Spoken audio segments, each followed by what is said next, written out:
Hey, this is Troy Taylor with the Championship Football Coaches Clinic, sponsored by Rack Coach and Sports Workbook. So excited to have Coach Dub Maddox on today. Dub, for anybody that doesn't know, can you introduce yourself? Tell us a little bit about you. Yeah, I'm the offensive coordinator, quarterback coach at Tulsa Union High School currently. And over the years, I've developed a system called the R4 system that I use as a framework and an operating system for my offense and how to train quarterbacks and coaches how to make decisions under pressure faster. And I spend the off season traveling, doing camps and consulting with NFL and college coaches across the country on that system. So that's a little bit about me. Yeah. So where are you originally from, Dub? I'm originally from Oklahoma. So I grew up in the Tulsa area, went to high school and college in the Oklahoma area, and then have coached high school in this Tulsa metro area for 22 seasons. Wow. So who are some of the coaches that have influenced you on your journey? Yeah, my fifth grade youth coach had the biggest impact on me. Man. His passion for the game and how exciting he was and how he taught life lessons through football just really was a magnet for me personally. I played quarterback. That's the position I wanted to be. As a big John Elway fan, so I was number 7, wanted to play quarterback. Back in the days when he was losing Super Bowls before he was winning them with the Broncos, my heart was broken every year as a young kid. I remember crying every year when they would get blown out in the Super Bowl. 1987. Yeah. I remember that one, this Redskins. Yeah, it was Redskins, 49ers. I mean, they always went up against some really good teams. And so it was really exciting in the FC Championship game. They had a lot of comeback behind victories, but then 2 weeks later, my heart was crushed. And so wanted to play quarterback because of watching him and how good of a player he was. And my coach just taught me so much. My youth coach taught me more about who I was as a person and pull things out of me that anybody did in my life at that point. And I was just a 5th grader. So again, that really stuck with me. It's the reason why I'm a coach today is because of the impact he had on me. So that's really the first, my first interaction with a coach. And then from there, out of college, the coach who hired me out of high school was Rick Jones. And he's a Hall of Fame coach in Oklahoma and Arkansas. He's won over, I think, 13 state championships, 10 to 13. He has recently retired. He's an offensive analyst for Coach Drinkowitz at the University of Missouri. So he's in the SEC now. And he hired me out of college. I didn't know anything about coaching football. And he taught me how to be a coach. He had a big impact in just teaching. I don't think there's many coaches today that actually teach you how to coach. There's a method and there's to the madness. And so I was really fortunate to teach how to set up a drill, to teach how to, impact and relate to different kids and different teaching styles. So he had a big impact on me. And then probably the next one was Coach Alan Trimble, Hall of Fame coach again in Oklahoma. He's a legend, passed away a few years ago from ALS. I worked under him for 13 seasons, and he had a big impact on me just because he allowed me as a coach to the grace and freedom to fail. And he allowed me to, call plays for him I called plays for him for 10 seasons. And he allowed me to run the offense entirely. I mean, he very rarely got involved, and he allowed me to fail. And I made a lot of big mistakes early on, but I was able to learn through those. And I just think it's very rare today to find a head coach that's going to just turn over offense, defense to a young guy and allow you to fail at a big stage. So that's kind of my quick coaching journey and those key guys that impacted me.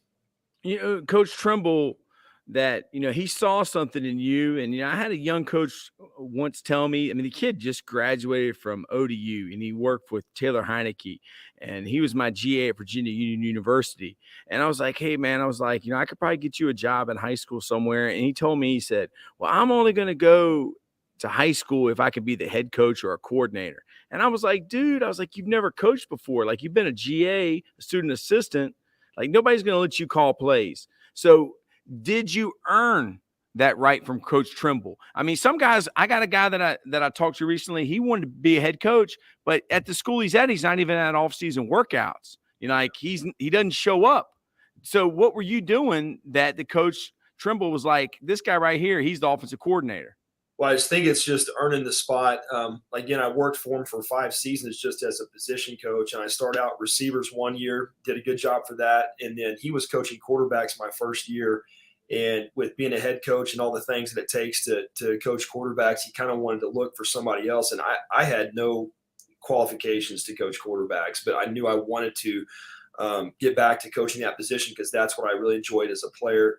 And I went in his office and asked him, and he gave me that job. And I went out to immediately find the best resources to learn how to be a good quarterbacks coach and coach quarterbacks for 4 more seasons, and then earn the spot to get to be the play caller for him. And again, I coached a long time before I got that offensive coordinator position. I think I was, had coached at that point for 10 seasons. I was 10 years before, I was 30 years old before I came in OC. And I learned so much, and sometimes you just have to wait your time. I think, if I would have jumped around, had a lot of opportunities to go other places, but if I wouldn't have stayed rooted at Jenks under his tutelage for so long, I would have missed out on so much growth potential and opportunity down the road. So I think sometimes we get too quick to leave a place and not just, lay some roots down. And my recommendation to young coaches listening is find a great program and find a great head coach and get in wherever you can and stay planted under him and learn as much as you can. I think that's more beneficial than just trying to jump around to climb the ladder with a title. Yes, sir. So you mentioned John Elway. And the thing about John Elway that I remember, and I'm 44, was the 2-minute drill. And when RG3 came and played for the Redskins that first year before I think he got hurt, I was kind of skeptical, but man, like RG3, he reminded me of John Elway in the 2-minute drill. I know he never panned out and got hurt and everything, but what is it that sticks out to you? Being like, the R4 system inventor and being a quarterback coach, what is it about John Elway? I think it's the ability to perform under pressure. I think that's one of the top 3 non-negotiables a quarterback's got to have to be elite. And it doesn't matter how well you can throw the football, how accurate you are, if you can't do that when the pressure hits. I mean, I've known many quarterbacks that are very good at throwing routes on air and good in the classroom on the board or watching film. But as soon as you get 11 guys in an opposite colored jersey coming at you, it's different. And so to me, that's the thing you got to find out first is how does he function when the bullets are flying, and has he handle himself, through failure. So really, I mean, it's very tough to coach that into a person. I think that's the innate it factor that quarterbacks have to have. Yeah. And like when Bryce Young, I don't know what season it was. I think it might've been the year that he was supposed to be a high schooler, but I don't know what he was, but he was so small. I was like, this guy is tiny. Who is this guy? I didn't know he played at, Mater Dei in California. But that's the one thing about him is, dude, when it is 2 minute and that guy's got the ball, like, talk about that. Like, I don't know how much college football you get to watch, being offensive coordinator, at a major high school. But I mean, Bryce Young, to me, he looks like a dude that can do what you're talking about. Yeah, he has the it factor. It's, again, any big game, watch how they perform. And especially in that 2 minute, that's kind of when the handcuffs are off and they're kind of running the show for the most part. It depends on what kind of freedom the coach gives, the OC gives them. But that's where you really find out what they're made of. And I think any type you see a guy that can handle those situations or really thrives in those. I mean, a lot of those guys, they really enjoy being in those moments. I mean, for me as a play caller, I love those big games where the pressure's on the line and, you have to call the play and everybody's looking at you. I mean, those are the moments why we do it, in my opinion. And so I think, again, that's the quarterback in me. Yeah, no doubt. So for the R4 system, for the coaches that are watching or going to watch that don't know anything about it, can you just give us a brief summary of what it all entails? Yeah, it started when coaching quarterbacks. So the situation I found myself in is I modeled the teaching methods that quarterback coaches across the country did. I went to clinics, watched videos, and so everything from a passing standpoint was defender key based for me. Try to keep it really simple for them. Focus on the footwork, and we had a lot of success with that. We ran a lot of mirrored routes, trying to keep it simple, 2x2. And had a lot of success with that. There's nothing wrong with simplicity. But what I found is in a chaotic environment, when the pressure hits, those simple methods don't always remain simple. So, for example, I'd find myself in the season needing to add more rules to answer all the things that could possibly happen. So, that simple defender if then read, if he drops to the curl, throw the flat, or if he goes to flat, throw the curl, that simple if and read became 23 different things. Well, if they rotate to 3 and they blitz, now we need to go this way. And so by piling if-thens onto my quarterback, I obviously bogged him down mentally. And then when the pressure hit in the playoff game in the second round and he threw a pick 6 to the flat defender who just stood there. I mean, he didn't go to the flat. He didn't drop to the curl. He just literally stood there and didn't move. He could have thrown either the curl or the flat, but I hadn't drilled that scenario into him. I never said, hey, if the guy just stands there, throw it to either one. and so I had really overcoached my young man. I started with a simple process. By the end of the season, he was bogged down with all these if-thens. And as he threw that interception and came to sideline, looked at me in the face and said, I have no idea what I'm seeing out there. That was a scary place to be in as a coach because I didn't have the tools to dig him out. And he was done for the rest of the game. Now, this kid was Division I, that it factor. I mean, he was a dude. But even at that, in that moment, he was, ripped to shreds, and he was a shell of himself. And so I never wanted to be in that situation again. All right. So I went out and tried to find the best way to teach quarterbacks how to process post-snap decision-making under pressure. And I came away frustrated because I couldn't find the answers. So you can't find the answers to a problem in your domain, no matter what sport or what section of the business you're in. You need to go outside your domain. So I looked at military strategy, how special forces operators train, how firefighters train. And what I found was there was a systems in place to teach him how to accelerate decision-making under pressure, how to see patterns, how to make rapid decisions under pressure. And so I just applied those methods to football. And really, you need 3 things in order to build what we call an operating system that performs under pressure. You need to identify the non-negotiables, what matters most. And so that's what we did. We laid out the non-negotiable factors that matters most into a post-snap decision-making process. So examples of those would be like, for example, cushion and collision. Those are non-negotiables. Like a defender is either going to be a collision defender or he's going to try to maintain a certain level of cushion post-snap. And so those are accelerators to us. So, for example, if a quarterback is throwing a seam route and that receiver gets collision, that's an accelerator to get off the route, go to the next best route, the concept. All right. If he's – and there's certain like cushion thresholds that you can use as visual cues to know if the route's going to come open. So, for example, like on a post route, if we're running a post route, if that receiver can get within 4 yards of cushion at the last step of the quarterback's drop, and that defender has a square hip angle, that means his hips are facing to the line of scrimmage. He hadn't fully turned, right? That's a mental decision-making accelerator that tells us that post is going to come open. We can see that happen before it happens. So what we do is we identify those non-negotiable factors, those patterns that have played out over years of film study, and we can code those with words. And what happens is now we create mental models for quarterbacks that he can accelerate and make better decisions. So again, that's a quick overview of what R4 is. R4 stands for rhythm, read, rush, release. It's the 4 decision-making buckets a quarterback has to go in on any kind of pass play. And it also houses the different types of routes in football. So for example, every route in football can fit in one of 3 route families. Routes are either rhythm routes, they're read routes, or rush routes. And that's based on the space and time that they're supposed to attack.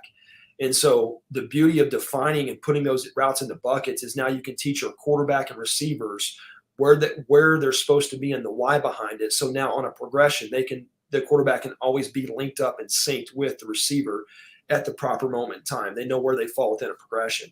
And so laying out the frameworks of R4 allows you to accelerate teaching for players and bring them up to an expert level. And so that's the things that were missing in my teaching process as a young coach. It really took me 5 years to filter all these like different ways coaches taught. And R4 really cuts through all of that fat and trims it down to the bare bones. And so I found out when I became an offensive coordinator that I needed the same thing my quarterbacks needs on a passing plays, I need on every play. I'm the quarterback. I'm a play caller. I have to anticipate where space is opening or why this play succeeded or failed and be able to communicate that quickly to my assistants and also the other players. And so the process of play calling is the same process quarterbacks use to distribute the ball in a pass play. And so it's grown over the years, and it's all modeled again after military strategy and other industries that have to filter a lot of information in a little amount of time. So, like, if you have all hitch, you wouldn't tell the quarterback, cut it in half and read it outside in. Like, what would be your teaching progression on like all hitch? So the first thing is you have to have frames of reference to be able to visualize where the space opportunity is. So a lot of guys say, well, just throw to grass. Okay. Well, yes, I've heard that. Yes. Yeah, look out, let's find green grass. Well, that can work, and there's nothing wrong. It's kind of like that defender key, that curl flat. It's very abstract, but it's a very simple, right? So a lot of guys use it, and you can have success with it. But where that becomes an issue is when you start to have movements and rotations and the pressures of games, that the grass and your vision can become constricted if you don't have a process to anchor your eyes or a workflow that is consistent every play. So what we do is we frame out the field with frames of reference. The first one's called the hard deck. And the hard deck's a horizontal line from the line of scrimmage, imaginary line. We use the umpire in the games, like the umpire in high school usually will stand around 7 to 8 yards. Well, we just imagine a line across that umpire, and that creates a horizontal hard deck, which allows us to visualize vertical space opportunity from flat space underneath. So now we can gauge we have vertical depth perception of secondary defenders.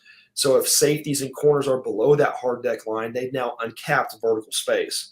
Uncapped. If they're above hard deck line, they have capped vertical space. So that's the brevity codes words that we use to communicate open. And so when you look at military strategy, when special operators go into a room and they have to quickly scan the room for the bad guy with the gun that's holding the hostage, right? They have to occupy space. So the first guy goes to the door, he goes to the left corner. The next guy comes to the door, he goes to the right corner. The third guy goes to the other corner. And so everybody's got a space to control. If the bad guy's in that space, they take him out. So they basically flood the room like we flood space with the passing concept. And the quarterback's the shooter. He's trying to find the open space before the defense can take him out, essentially. All right. So when we use frames of reference, right, we can basically frame out the space of the field like they frame out the space of the room that they have to take over. I mean, they have a map of the room, and every room's going to have 4 corners, right? And so they know the key spaces they have to occupy, just like we know the key spaces against coverage we have to occupy. So the hard deck's a big one that just simply creates the compartments of the field to see where vertical space opportunity is and flat space. Now we take that vertical space and we divide it up into 5 vertical tubes. And that's because on football, you can release 5 eligible receivers downfield. So that's the maximum vertical opportunity I have as a quarterback and as a coach, is I can send 5 guys vertical, 1 for each tube. So that's the space the defense has to decide to defend. Are they going to give up all 5 vertical tubes? Are they going to occupy a few of them? It's all based on their anticipation of what you're going to run. But those are the limits of vertical space opportunity for us. So there's 5 vertical tubes of space, 10 yards in width, 10 yards and some change, 53 1/3 yards wide. And then underneath that hard deck, we divide the space underneath into the run box and to the flat space outside. So we use an acronym called the HALO. HALO stands for hard deck. A stands for apex lines. The L stands for the line of center. And then the O is the outside flat space. And so that HALO allows us to cut the field up into sections. So now on all hitch, we can have better frames of reference to see where the best space is to attack. All right. So that's the key, I think, for coaches is if you're not operating from the same frames of reference, then your perception of open is going to be different than mine. And that's where the disconnect is. That's why the quarterback throws the interception when he shouldn't have. Or that's why your offensive line coach is saying, hey, run the power here. And you have no idea because you're the quarterback guy. You don't have frames of reference like he does in running power for 25 years. Right. And so how do we get everybody on our staff and our team aligned to operate from the same visual perceptions with the same language? That's what R4 does. It's a language, it's verbal and visual tools to get everybody seeing space the same. So on your simple all hitch play, we guarantee we're going to find the best pitch to throw because we're reading the reality of what we're seeing. In the absence of frames of reference, you're not going to know, okay, is that dog inside or outside the apex line? That's an accelerator to me to know if it's the inside hitch or maybe it's the outside hitch. Is the field corner under the hard deck or over, right? Or how they reacting post-snap. They may cap an outside hitch pre-snap, but post-snap, he's bailing above the hard deck quickly. So this allows us to process movement at a higher level and create better mental models. So that's the whole key of R4. Is your hard deck, is that like the underneath coverage, like the horizontal areas, like the 2 hooks, the 2 curls, the 2 flats? Or how to explain to me what the hard deck is? So the hard deck is simply, so just like they use in Top Gun, all right? So, I mean, Maverick's flying. They say, what's the hard deck for this operation, right? 10,000 feet. So what does that mean? That means if he flies below the hard deck, he's now susceptible to get shot down by enemy aircraft, right? And so he's in a danger zone position, right? So the hard deck for us, so for us, okay, defenders are that plane, right? When defensive backs fly below the hard deck line, they're now susceptible to get beat deep vertically by our receivers. They're the anti-aircraft missile, for the analogy's sake. Does that make sense? Yes, so sir. The hard deck allows us to gauge when the vertical space opportunity is in our favor, right? Because if you're giving us vertical space, that's the number one priority for us. It's non-negotiable. We want to attack vertical when it's to our advantage. Okay, the challenge for us as coaches and our players is, in the absence of a frame of reference, to gauge when that hard deck is in our favor, that advantage in our favor, we're going to miss it. So a lot of times what happened to me is I call post shot or play with a vertical shot, and the quarterback doesn't see it because he didn't have a frame of reference. And so I'd come back and say, why didn't you throw the backside post? Well, he has no frame of reference to operate when it's open. So we'd call it again. Well, the second time is always covered, right? Because that defensive coach saw it open, right? Mm-hmm. So you have to be able, without these frames of reference, you have to be able to take advantage of those positions when they're in your favor. You're going to get it once, if you're lucky, twice a game. So what the hard deck does, it allows us to have a better anticipatory, gauge on when those are in our favor, because we're operating from that same frame of reference to see when those defenders are underneath. So the hard deck's covered, and we got 4 verticals. So we got 2 verticals on one side.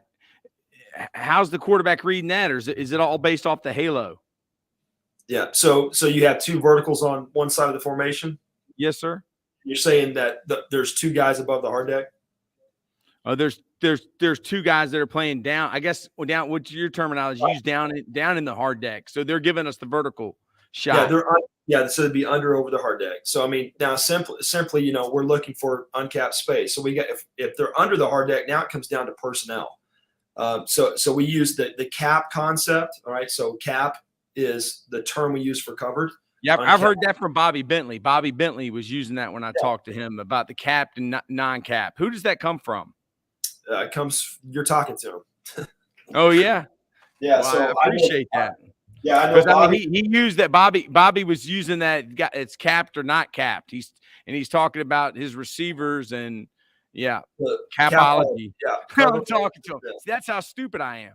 I mean, I was sitting here one day and I'm talking to a guy and he goes, "Yeah, I coach somebody y'all might know," and I'm thinking, this guy's gonna name somebody that played college football. We might know who he is. And he goes, Caleb Williams, and I was like, I'm talking to Caleb Williams as quarterback coach. It's funny because I'm talking about a word that you came up with, and I don't even know where it came from. Yeah. So explain to me. Bobby explained it to me, but I'm not exactly sharp. So what exactly does it mean that a receiver is capped or not capped?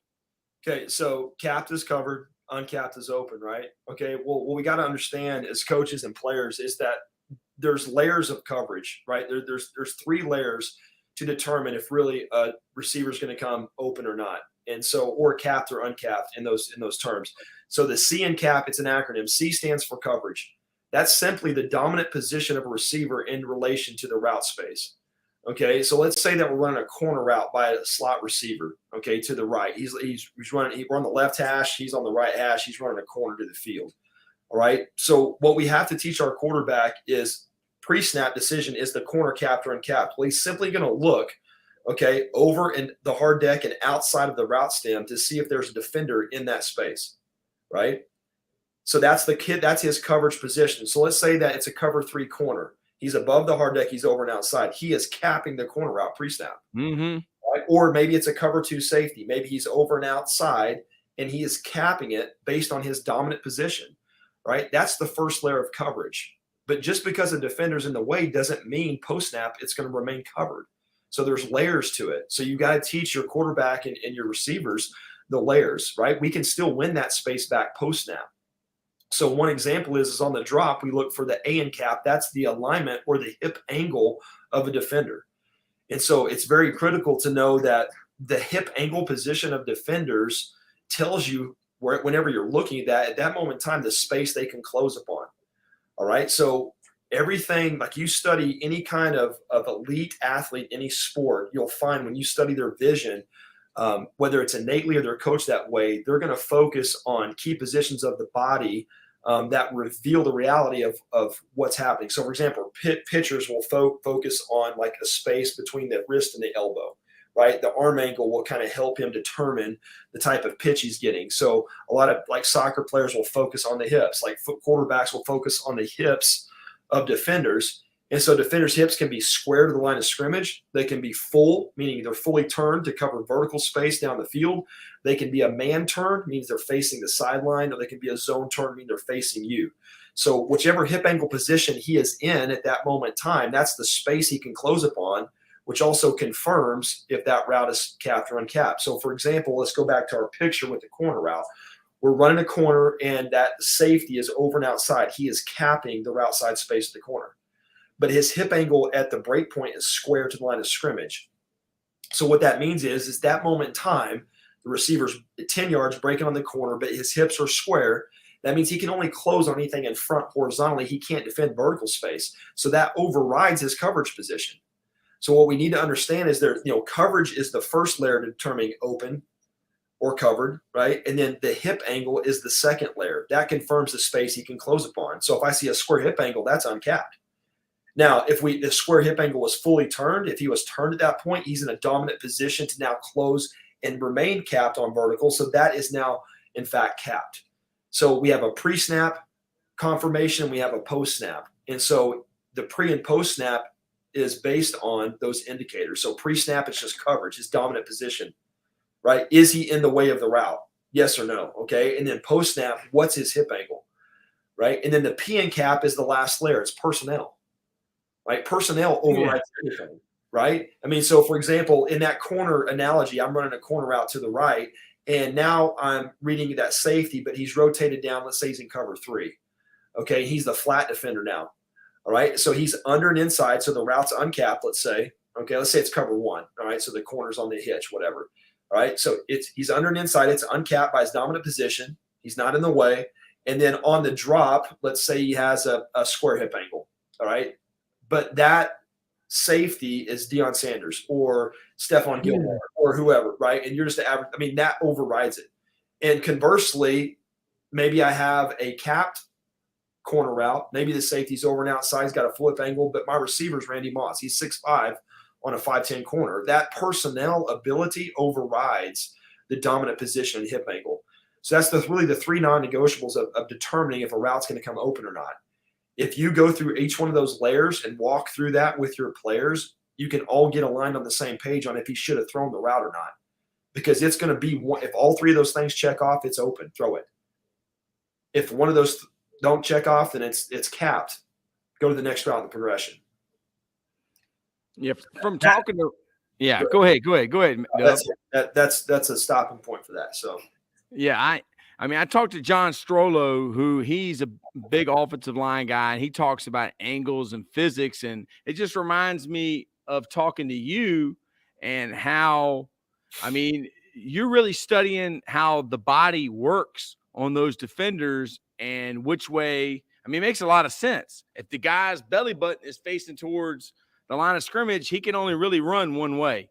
Right. Or is that oversimplification? No, that's exactly it. Now, a lot of guys get intimidated because they think it's hard. Really, so I mean, in 30 minutes, I can walk quarterbacks through on the board the process I kind of just talked you through, right? Mm-hmm. And once they understand the layers, we're not always like you're not out in the field and you're not thinking like, okay, where is he? Is he over, under? Is it? I mean, you're not dropping back and saying, man, full zone, hip angle. Mm-hmm. You're not. this. It's simply all you're thinking about live when the press is capped or uncapped. I mean, you got to confirm that as fast as possible for the first round of your progression, right? The faster we can confirm that, the more time we buy to find route space elsewhere. Okay, so again, it's not a hard process, and I think that's the misconception is that, let's just throw to grass. Well, that's going to work. I mean, that can work, and I had success with that. But again, it doesn't give me the answers I need in those big game situations when the pressure's on to see those routes and see that space, in a broader level. I mean, once you get into a real high level of football, like I'm sure you play against, I mean, when the roles start occurring and they start changing up, what they're showing, no show, secondaries, it is a very elementary rule to be throw away from roll, or is that just too simple? No, I think that's a good mental heuristic. A lot of times, you want to go away from rotation, typically. The challenge is how do you identify that? I think, you got to have frames of reference to determine that movement, or to find where those indicators where they're tipping their hand, because really good defenses will disguise, right? And so you've got to have, so again, analogy I use is you look at grandmaster chess players, all right, the best chess players in the world, when they put goggles and measure their vision as they look at the board, their vision works in the same pattern off the 4 key pieces that matter most. And I don't know what those, I think might be bishop, queen, or what knight, whatever. But again, they know the 3 to 4 pieces that matter most on the board, and their eyes are always scanning in a rhythmic pattern every move. And so in the same way, I feel like good quarterbacks, and this is how we teach them, we take that model, they do the same thing. They have a same process no matter what the play. They know the 3 to 4 key pieces on the defense that tell you everything. All right. It's the boundary safety, field safety, the nickel or the dog, Sam linebacker, whatever you call them, and then the weak side backer. Really, those are the 4 key chess pieces. Mm-hmm. And if you link those on a string together with your vision, and we call it, we have the halo. We move around the halo, the hard deck, the apex lines, but we're linking, all right, with our eyes, those 4 key guys, and those guys will tell you where the rotation is going to come from, or if there's any kind of pushing in or out of linebackers to cap certain space. And I think that's probably a lot of guys say, well, just read the boundary safety. Well, okay, but I think you have to be able to connect him to the other key guys as well and not just focus on him. So again, long-winded answer, but those are some shortcut methods that I think are really good. I mean, some teams that throw the ball, they get intimidated with a team who they're just like, screw it. We're going to run 6-5 cover 0, and we're bringing 6 people, and we're just going to blitz the house. I mean, does that bother Dub Maddox? Because some people who don't practice against it, they come out in 10 personnel and they see, hey, man, 6-5 cover 0 goal line defense. I mean, what's your go-to against that, and how does that make you feel? Is that disrespect, or is that respect in your offense saying, screw it, like we're just going to bring the house on these guys? Well, I mean, we're painting the picture. It's disrespect to our players, right?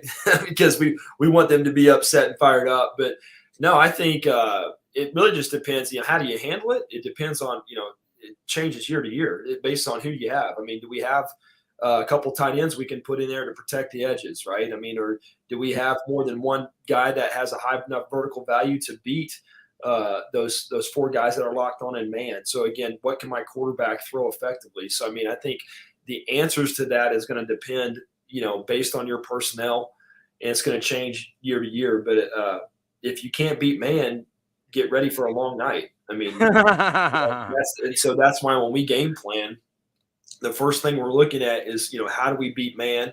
Whether it be, are they manning up the single receiver and trying to push coverage elsewhere? Well, if we can't beat man against that, then they have the man advantage everywhere else. It's going to be a tough fit out of that formation to gain an advantage. So we've got to figure out different ways to neutralize that. And so again, I think that's a good entry point for your game planning process is, okay, how are we going to beat man?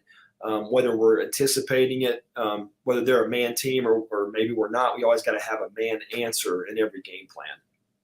Okay. Just run option, speed option. Yeah.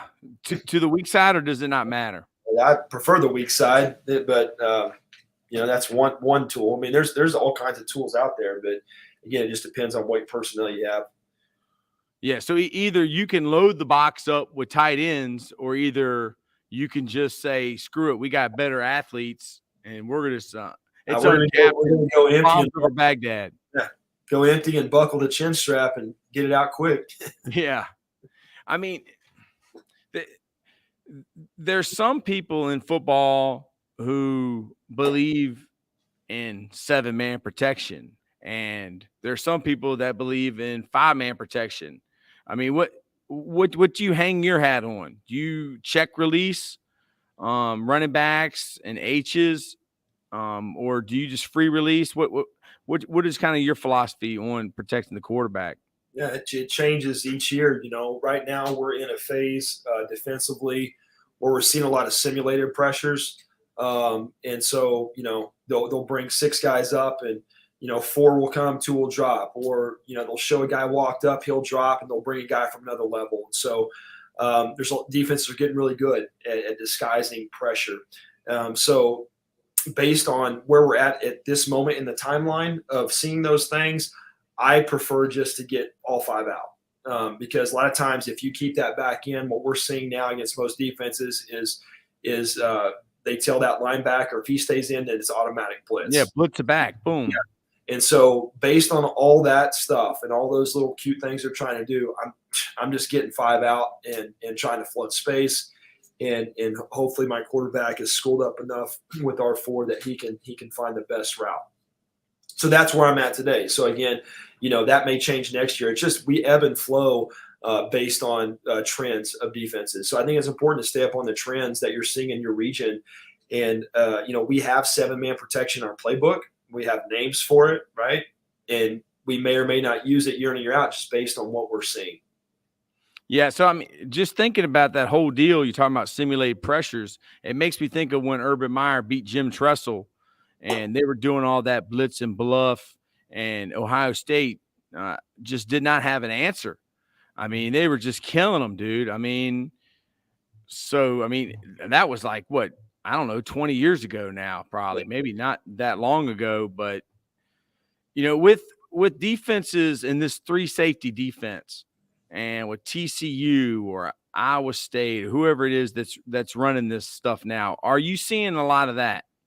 Yeah, we'll see some of it again. So, we saw it popping up a few years ago because when Iowa State got really good at it and started trickling down. Again, why did that evolve? What was the reason why the 3 high safety stuff was coming? It was to help eliminate spread teams, right? Spread passing teams.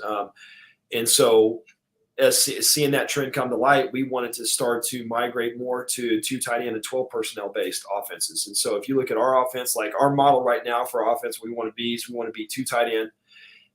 But we want those tight ends to be athletic enough. And this is the challenge for most schools is can those tight ends be athletic enough to flex out and to get in all my other spread formations and still be serviceable, right? So we're lucky enough to be at a big high school and have a lot of, have some good athletes where, if we can spot them early enough and develop them, we can have, 2 every year. That second guy might be, a starting linebacker. But, we can use him enough to get into those 12 sets. And so we're 11 and 12-ish, but would always rather be more 12 to handle those kind of defenses. I mean, you get 2 tight ends in, you start running the ball and your play actions, your boots and stuff, it becomes very hard for those 3 safeties to get down in there and affect the edges. I mean, is the 3 safety defense, is this an oversimplification that it's the 3-4 defense and the monster's just in the middle of the field? It just depends on how you look at it. That's the styles that we see. That's how I look at it. It's more of a 3-3 stack is what we see. It's more like the 3-3 stack we would see a lot of that in the late 2000s. We were seeing a lot of 3-3 stacks in our area. But now instead of having that guy out there on the apex, Roman is like a nickel. He's back there, as the star safety in the middle between those 2 other guys. And he's kind of he's the key guy. Everything works off him. He's your man advantage guy and your post snap numbers guy. Right on. Wait, Dub, you are so far advanced than me. Like, I mean, what advice could you give a high school coach like me? I've been coaching 20 years, and it's hard for me to keep up with you because, I mean, you're like, whew. I mean, do I just need to buy the R4 system? I mean, what else can I do? Well, again, I think, I mean, for me, like if you're wanting to learn, so the whole reason why I built the system and where it's at today is to help accelerate coaching careers 5 to 10 years, because my challenge when I first started coaching, all right, I knew very little schematically about, like, because I was a skill guy, about like defensive fronts, for example. So we're sitting there in the film room and we're game planning for a team, my first game plan session, and they're calling, hey, this is an under front and this is an over front and this is a eagle front. And, I go to another school and I'd hear like, well, this is a tight front and this is, and so what I found, I was confused because I'm like, that looks like the same thing. And so the different dialects of language and how they would call different, coverage is different, blitz is different, and front's different. There was a lot of confusion for me. And it took me 5 years to kind of like figure that out and translate that to realize, okay, well, these are the same thing. This is different. This is why they're calling this. This is the strength of this. This is the weakness of this. There was no one-stop shop I could go to that explained the strength of this, the weakness, and the why, and why it's called this. And so I wanted a way to like develop a common language and a process that allowed me to see space, because like I just remember coaches talking about, well, here's the plays we need to go and here's where we attack. I'm like, how does he see that? How does he immediately know in one snapshot, these are the 3 plays we need and this is the space we got to attack? And I just couldn't process. I was not operating from the same frames of reference to him, and I didn't have a language structure to translate his terms for all these different things. And so the R4 allows everyone, all right, to get on the same page and see the why behind that. And so again, that's why I think it's beneficial to look at the system, is because understand it's not an offense, it's an operating system, right? Mm-hmm. You overlay it onto any offense and it accelerates it faster because it allows everybody to see space the same and communicate the same, no matter what you run. So I would like to think R4 is like Microsoft Windows for your computer, or it makes it run all the apps and all the plays you want, but it does it faster because you're basically getting everybody synced the same. And so again, we sell the system online, and I've got, I mean, it's probably 50 modules that build sequentially with the play call sheet and takes you through the whole process. So again, if that's something you're looking for, if you want to streamline your teaching process, and you may know football, but if you want a process that allows you to steal the information faster to your players, right, that's another benefit of it. It's like it gives you a step-by-step way to teach the game to your players. And I would like to think that our football players here at our high school, when they graduate high school, they could go to any staff and they could be a coach because they understand the game like an expert, because we're able to accelerate their growth pattern faster because we're teaching the why behind that. So that's the benefit of it. Yeah. So for a coach that wants to start the system, where can they get the information, the website? What should they buy first? Yeah. So, well, I mean, if you want a soft entry point, we have 3 books for sale on the system. So we have Adapt or Die, What is Open, and the new one, Capology. So again, we have a book bundle on my website, r4footballsystem.com, and that's a soft entry point. If you want to just try it out and see, hey, what's this all about? I would recommend that. And if you want to take the deep dive, we have a masterclass course that is $395. Again, I mean, you get everything that we have. It's online. I've spent 5 years building it, and so it's a step-by-step process with video teaching on there. You have the play call sheets, all the downloadable documents that we use for game planning and play calling, and that's the deep dive. It's like it's a master class on how to learn how to see space and process decisions faster and set up an offense, build an offense, essentially. Who do you have around the country in your system, using your system, and what success have those teams seen? Yeah. Well, we have a testimonials page, so I would just get on the testimonials and read through that, and you're going to see the story. So again, on my website, you'll see hundreds of stories of people telling you what they've done with it. And that's probably the best way to get on there and just hear the stories. I mean, there's a ton of them, and it means a lot to me because to know that it's helped a lot of people, and that's why we did it. So I recommend going to the website and checking it out and seeing those and deciding if you want to learn. Yeah, I told my friend Shane Reynolds, he's a young coach. I think he's about 28. And I said, yeah, I got Dub Maddox coming on. And the first thing he said was, when I played high school at Lee Davis High School, you probably know Jason Mead. He was like, that's what we used. We used the R4 system. So, I mean, this is a guy that was 2011. I guess he graduated 2011. I mean, he's like 28. Yeah, that's really cool. It is cool. And he was like, we use that. That's exactly what we use. So, I mean, it's crazy. You got guys now that were players using your system that their coach had got, and now they're coaching, and they still remember you, and they remember that system. It's That's wild, cool, man. Yeah, it is. Means I'm getting old too. Yeah, but I mean, yeah. I mean, golly, Coach McNally, coach. I mean, he's 79. He's doing 8 pull-ups. Yeah, I mean, hope I'm walking at 79. Yeah. So is there anything else you would like to say to the high school coaches that may be watching that we haven't said already? Or because, I mean, you've been all over the place. You've been at big jobs. You've coached with coaches. You've studied under college coaches. You've watched college coaches coach. You've coached with NFL coaches. What would you like to say to the high school guys out there? I think it's the greatest profession in the world. And I think, if you're a high school coach, stick your chest out and carry your head high and understand the impact you can have on a young man. And they need it now more than ever. This generation needs coaches that they can look to help them, show them the way. So again, that's my encouragement to these guys. And if you're wanting to find, a better way to accelerate your career from a schematic standpoint, then I feel like R4 is a good tool.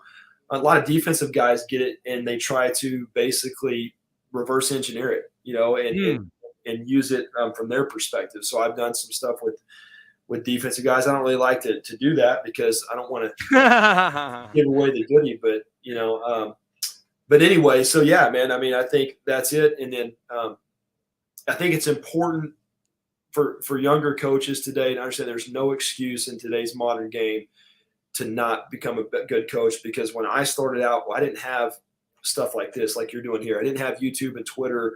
The resources are endless, right? I mean, they're endless. And so to not be up to speed on current trends or concepts or plays to give your players the best advantage, or, resources to teach the best mechanics on whatever position, you got to look in the mirror. It's on you, because I would have given anything to have what's out there today. I feel like my growth would have been, expedited quite a bit. I asked some other guys this the other day. What would you, like we always say, what would you say to the younger coaches? But what would you say to the older coaches, the guys that were born, before 1980? Yeah. I mean, is there any helping them, or are they just? Yeah, I think you get to a point in your career when you cross that fence line, right? And you're on the back end of it. And I think, be a mentor, help this. Remember how you felt when you came in. I was lucky enough to have some great older brothers and mentors when I started out, and remember, how to be that for other people and show them the way. So again, that would be my recommendation to the older guys. And then also the best coaches that I know that are older than me, they are just as hungry and thirsty for knowledge as they were when they first started. And so there's always something to learn. I mean, there's a lot of times, and you say, well, when I talk to you this, there's a lot of times I just feel so overwhelmed. There's so much that I don't know about this game. Listen to Jim talk, and I'm like, man, how could I ever master all these things from offensive line play? It'd take a whole nother lifetime, right? So always be learning, right? Always be learning and always be helping others. Yeah, man. Well, anytime I'll FaceTime Coach McNally right now, Coach. He'll talk to you. Trust me. He might be on the toilet, but he'll FaceTime us. Yeah, that's awesome. Might even have his what is it? He has a pee jar. It's like glass. He might be urinating in that thing, Coach. So anytime you want to talk to Coach McNally, let me know, Coach. Thank you. I'm a fan. I've always been a fan. I followed your career, and thank you for coming on the show, Coach. And I hope you can come back on soon. But thank you for all you've done for this game and for kids. I appreciate it, Troy. I appreciate having me on. Appreciate you, Dub. Thank you, brother. See you, man. Bye-bye. Have a good night. That too.